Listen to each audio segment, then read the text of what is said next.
He stood tall, then stepped down. Chupu Stanley Mathabatha, once the Premier of Limpopo and now serving as Deputy Minister of Land Reform, has just shaken the ANC by resigning as the party's provincial chairperson. The announcement, made official in a letter addressed to Secretary-General Fikile Mbalula on the 1st of September 2025, is not just another resignation. It is a political earthquake that forces us to ask, is this the start of ethical reckoning in the ANC, or just another mask for deeper cracks within Limpopo's ruling structures? Mathabatha has been a towering figure in Limpopo politics for years. As Premier, he carried himself as a stabilizer in a province that has seen its fair share of factional wars and scandals. His loyalty to the party has always been unquestionable. But this resignation is framed not as disloyalty but as a desperate call for integrity. In his letter, he pointed directly to misconduct, corruption, and deep divisions brewing in regional conferences, particularly in the Vhembe and Waterberg regions. For him, continuing to lead under such circumstances would have meant endorsing a culture of betrayal and dishonesty. The timing of his decision could not be more significant. With national politics already under heavy strain and the ANC fighting to hold its ground ahead of 2026, Limpopo was supposed to be a stronghold. Instead, Mathabatha's resignation throws the province into uncertainty. Who will step up to lead the province now? And can they unify members already fractured along factional lines? For ordinary South Africans, especially in Limpopo, this resignation hits at the heart of a painful reality. Communities are grappling with poverty, unemployment, and service delivery failures. People look to leadership for answers, but when leaders themselves are embroiled in accusations of corruption and infighting, hope turns into anger.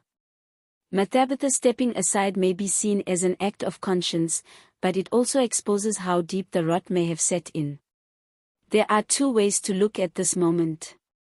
On one hand, his resignation can be celebrated as a rare case of a politician prioritizing ethics over position. He could have stayed on, enjoyed the perks of power, and turned a blind eye to misconduct. Instead, he took the road less traveled, and in doing so, set an example. On the other hand, skeptics argue that this could be more about timing and survival. Could Mathabatha be distancing himself from a sinking ship before Limpopo erupts into a full-blown crisis? Could he be positioning himself for a bigger national role by appearing principled now? These are the questions that people are whispering. The ANC's top leadership, including President Cyril Ramaphosa, will not be able to sweep this under the rug. Already, there are reports that many within the Provincial Executive Committee are scrambling to contain the fallout. Fikile Mbalula, who received the resignation letter, now finds himself at the center of another storm. Will the ANC discipline those accused of misconduct in Limpopo's regions, or will they allow factional battles to keep eating away at the party from within? This resignation also carries symbolic weight. Limpopo has always been seen as a critical base for the ANC, producing strong leaders and playing a key role in national conferences. When a figure as senior as Mathabatha openly declares he cannot preside over misconduct, it undermines the very credibility of the organization in the province.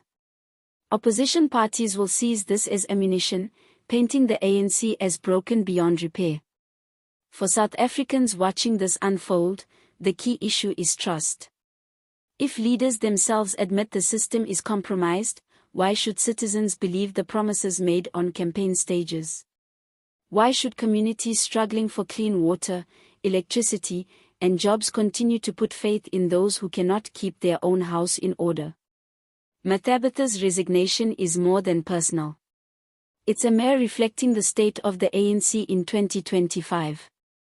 A party once defined by liberation ideals is now being tested on whether it can survive its own internal decay. Limpopo will not be the last battleground.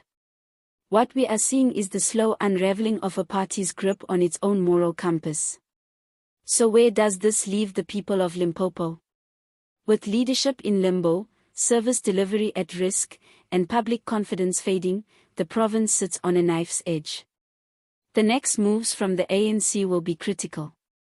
Will they bring in a unifying figure who can rebuild trust, or will they plunge further into chaos, leaving ordinary citizens to bear the cost? At the end of the day, Mathabatha has drawn a line in the sand.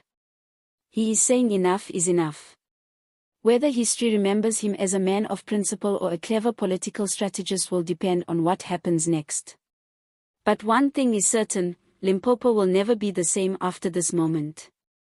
South Africa, it's your turn to weigh in.